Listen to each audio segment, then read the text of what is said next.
Friends, win கிச்சனில் நாம் இன்னைக்கு டொமேட்டோ தோசை எப்படி செய்யலான்னு பார்க்கலாம்.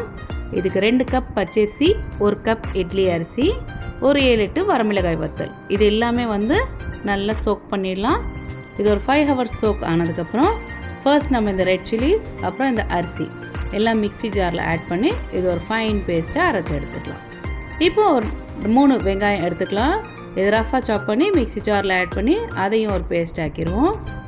நெக்ஸ்ட் தக்காளி, ஒரு 1/4 கிலோ தக்காளி மிக்ஸி ஜாரில் ஆட் பண்ணி அதையுமே நல்லா ஃபைன் பேஸ்ட் அரைச்சி இந்த மாவுடன் சேர்த்துக்கலாம். இது எல்லாமே நல்லா மிக்ஸ் பண்ணி இதுக்கு ஒரு தாளிப்பு, இந்த மாவுக்கு ஒரு தாளிப்பு கொடுத்துடலாம்.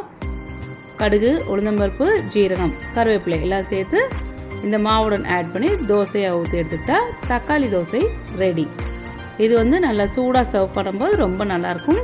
இதுக்கு கர்டு வச்சு சாப்பிட்டா ஒரு பெஸ்ட் காம்பினேஷன். ட்ரை பண்ணி பாருங்கள் friends. Meet you all in the next video. Bye.